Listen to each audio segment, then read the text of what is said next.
Welcome back, everybody. Today's video is going to be the 3 heroes in each role that I have seen the most in my games in 7.32e. So first off, we'll start with the support position, and we'll go with the tried and true Jakiro. So I've been seeing Jakiro in competitive as well as a lot of my games, and what I feel like is so strong about Jakiro is just his laning phase. And then he also represents a support that can take towers in the mid to late game. And then he also has a follow-up stun with the Ice Path. So the hero kind of just does it all. And I think it's largely due to his early laning stage prowess that makes him so strong right now, because as a carry, we're just dealing with so much pressure from offlane that having a support that can kind of take the brunt of that pressure early is super important. Next up, in the 5 position, the most hotly contested hero I've seen in competitive, but starting to see him every single game, is Disruptor. And what makes Disruptor so strong is that he's always had damage issues, and they gave him glimpse damage. And now I feel like a lot of offlaners and mids are lacking catch. Like they're just like summons heroes or like ODs. And so what that means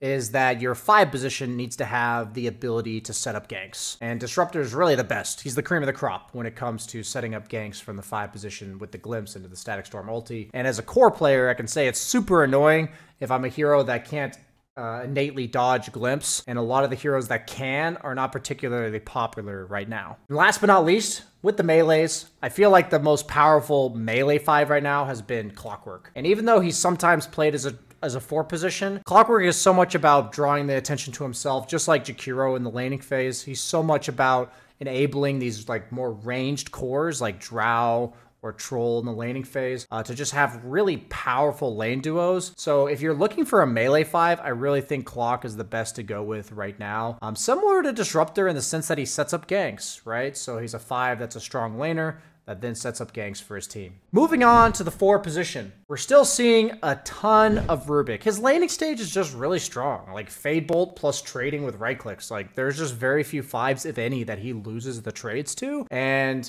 inevitably, he becomes a very powerful team fighter in the mid to late game, and he also helps defend towers in the mid game when it comes to utilizing Fade Bolt from long range. Next up, the most annoying 4 for me by a large margin, I think she's absolutely broken, is Hoodwink. And what makes Hoodwink so strong is that she just has a stun that can't be dodged with like items. Like you have to BKB prior to the stun, and then a breaking ult, so a lot of tanky heroes with passives, and then her damage is just insane. There's just no such thing as surviving a Hoodwink gank. Like if it's Hoodwink plus 1 or 2 heroes and you get stunned by Bushwhack, you are gonna die full to 0 on literally any hero in the game, because any hero that would survive a gank like that would have a passive. And guess what? It's gone once she hits you with the ultimate. So Hoodwink, I think, is the #1 4 position right now. And not only is it because she can do all of that, but she also has really good wave clear and is really good at getting her own items and scaling as a support that way. Last but not least, I'm still seeing a ton of Tusk and Tiny, but we're going to be highlighting Tusk for the sake of this video.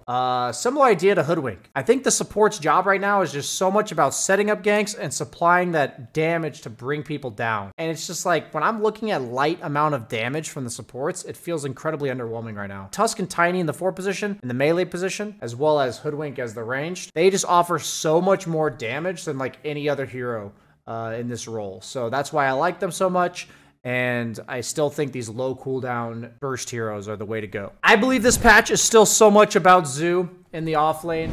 I know they nerfed summons. I know they buffed Meteor Hammer, so maybe you didn't have to pick a hero with summons. But I am seeing a ton of Lycan. This hero's win rate is insane in my bracket, and he's absolutely insane in other brackets too. But the fact is that Lycan, I think, is the most ultra broken offlaner right now, as long as you're not getting cheesed in lane. His laning stage is a bit vulnerable to the likes of like Ursa, Slark, Monkey King, because he doesn't have a way to deter these heroes with passives from just bullying him out of lane. But if you are not against those heroes, I feel like Lycan, he just does too much damage. Way too much damage. The build is the same as it's always been. You can even get those bongo drums at some point in the game, because it even buffs up your summons in the early to mid game, and you can rush them too with the Boots of Bearing because you don't run out of charges anymore. So the Helm 2, Boots of Bearing, Ags for your carry if it fits the game. And this hero, it's just absolutely insane damage. I still believe Broodmother to be one of the most annoying offlaners as well, coming in at number 2, as I know her win rate in pubs is not all that high. And I really do think that just purely down to player user error.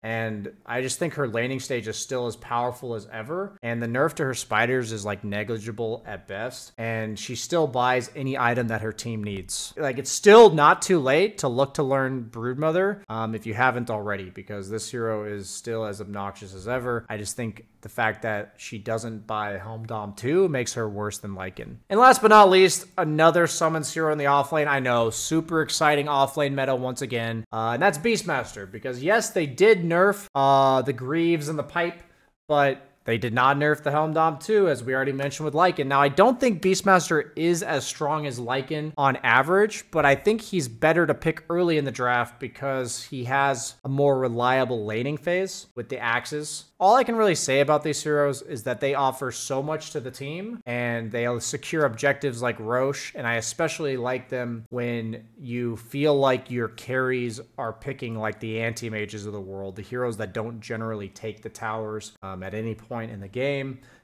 because as an offlaner, you have that power to do it yourself. Next up, moving to the mid lane, we're going to quickly get some cheese heroes out of the way. And that's going to first and foremost be Outworld Devourer. I have seen this hero in like 80% of my games. He's moved all the way up to the #1 hero to look out for in my games to make sure I'm ready for it. As the Meteor Hammer build, I personally don't even know if it's that great, because I feel like he takes the mid tower, takes maybe the safe lane tower, and then what? But a lot of people are going like Meteor Hammer into Midas, you know, because the game just slows down, and then you become like a late game menace with just crazy items like Ags, Octarine, Refresher, and you're just like one-shotting people. So I definitely think OD is strong. I'm just not sure how to transition him from the early game other than buying that Midas that I've been seeing. Next up is Ember. I feel like out of all the mobile guys in the game, Ember feels like the most scary. He snowballs the most often, and he has so many different builds that he can go. I've been seeing people go like Blade Mail Radiance. I've been seeing the Maelstrom BKB, the Maelstrom Kaya-Sange. I've been seeing even like Desolator sometimes. This hero is just super annoying every single game, and if you haven't looked to learn him yet, now is the time, because